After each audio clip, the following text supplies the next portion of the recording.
post the coup in 2021 in Myanmar, and then a surge in the conflict between the government and the military and the junta, there has been displacement of the locals or the Rohingyas from Myanmar because they were not getting their required rights as humans. They were being downtrodden by the many facets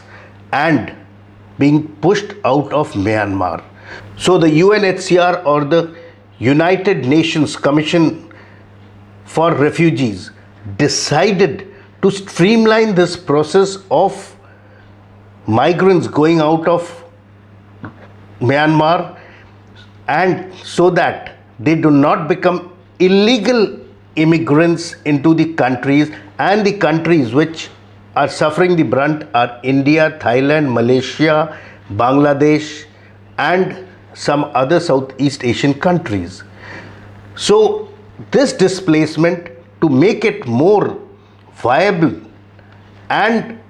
in a more methodical manner, the UNHCR created out certain policies.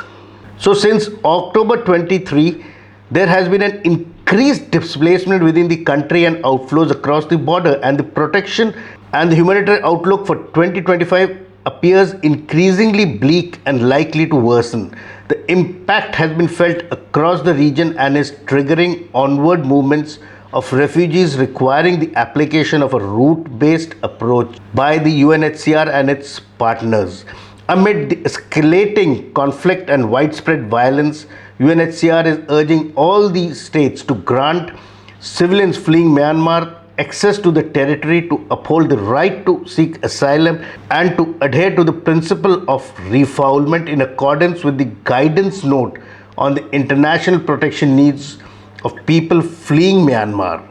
In tandem, UNHCR is also advocating for comprehensive regional solutions by collaborating with partners in the region and beyond to find sustainable solutions and outcomes for Rohingyas and other refugees from Myanmar. Local NGOs and other partners of the UNHCR are working overtime so that these people who are shifting out to various countries, the civil society and faith-based organizations are also on a priority to deliver conflict-sensitive, life-saving assistance, including core relief items to more than 6,20,000 people, while also covering protection and camp management with over 23,000 people receiving shelter assistance. Some 1 lakh people will benefit from quick impact projects designed to expand access to basic services, bolster self-reliance and resilience, and promote peaceful coexistence between both displaced and host communities. Especially the brunt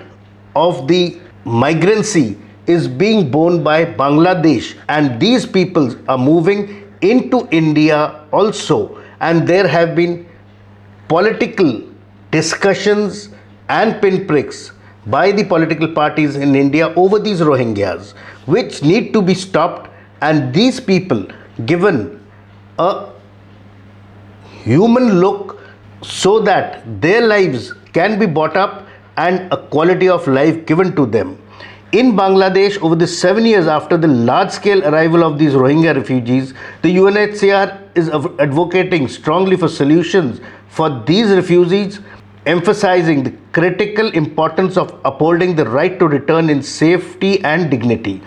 Working closely with the government of Bangladesh and its partner, UNHCR will seek to sustain robust support to meet the ongoing needs of around 1 million Myanmar refugees and asylum seekers in Cox's Bazar and on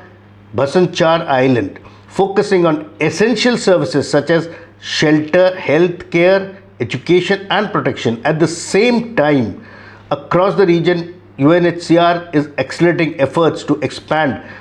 third country solutions by strengthening resettlement processing capacities and advocating for enhanced support for complementary pathways.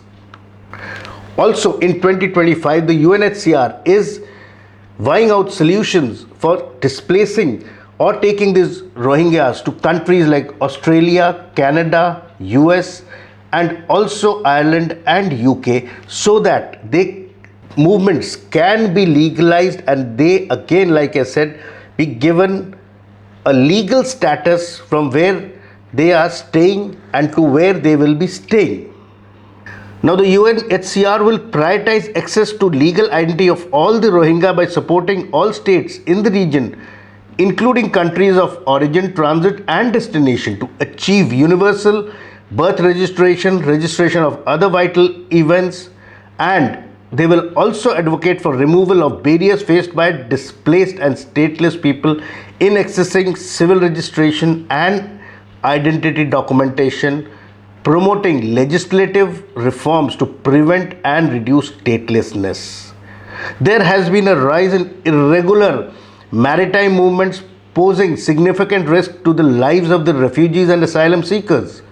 Working closely with the Bali process, the ASEAN, and the Interstate Regional Protection Group, the UNHCR is calling for greater regional coordination and responsibility sharing among states to address these dangerous journeys, including those sustained advocacy and joined up route-based approaches that include protection at sea as one of the key pillars. Also, tools will be developed to monitor online narratives and initiatives to respond to a rise in online misinformation, disinformation, and hate speeches targeting these Rohingyas, which are spreading out saying that they are illegal. But it should be understood that these people are getting displaced from their country due to the political status of Myanmar, and they have to be looked at with sympathy and empathy and support given to them. Also, recognizing the climate change as a critical driver of displacement and humanitarian need, the UNHCR will prioritize integrating climate adaptation and resilience building measures into its response wherever possible, focusing on both immediate needs and long-term solutions for the Rohingya and the host communities. There has been financial programs made out so that they can be given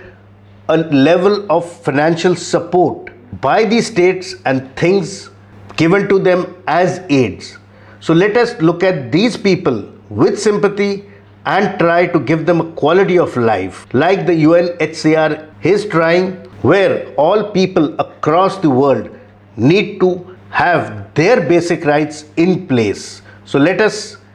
give them the support that is needed. Jai Hind.